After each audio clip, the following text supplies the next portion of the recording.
আখিকে উদ্ধার করতে জাদুকরের কাছে পৌঁছে গেল ঝিলিক। এমনটাই দেখতে চলেছেন 2 শালিক ধারাবাহিকে। জাদুকর আখিকে বশ করার অনেক চেষ্টা করে, কিন্তু কিছুক্ষণ পরপরই আখির বশটা কেটে যায়।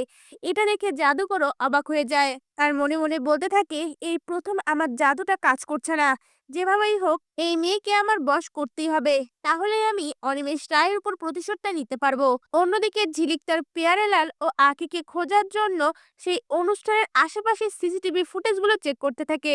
ঝিলিক পুলিশের সাথে সিসিটিভি ফুটেজগুলো চেক করার সময়ই ঝিলিক খেয়াল করে সেই অনুষ্ঠানের মধ্যে ধামাকা হওয়ার কিছুক্ষণ পরেই একটি ট্রাক অনেকগুলো বক্স নিয়ে সেখান থেকে বেরিয়ে গেছে। আর তখনই ঝিলিক পুলিশকে বলে ওঠে, এই ট্রাকটাকে ফলো করুন। আমার মনে হচ্ছে এই ট্রাকে করেই আমার পেয়ারেলাল ও আখিকে উঠিয়ে নিয়ে গেছে। তখন পুলিশও সকল সিসিটিভির মধ্যে ওই ট্রাকটাকে ফলো করতে থাকে।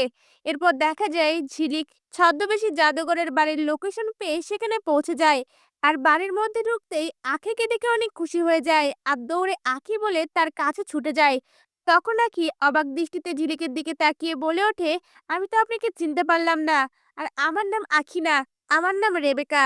এই কথা শুনে ঝিলিক অবাক হয়ে যায় আর মনে মনে বলতে থাকে, আখির কি হলো, কেন আমাকে চিনতে পারছে না। আড়াল থেকে এসব জাদুকর দেখে মনে মনে বলতে থাকে, এবার আমার খেলা শুরু। তা ভিউয়ার্স, ঝিলিক কি পারবে আখির পুরনো স্মৃতিগুলো ফিরিয়ে দিয়ে সেখান থেকে আখিকে উদ্ধার করতে? আপনাদের কি মনে হয়? আপনাদের মতামত আমাদের কমেন্টে জানান। ধন্যবাদ।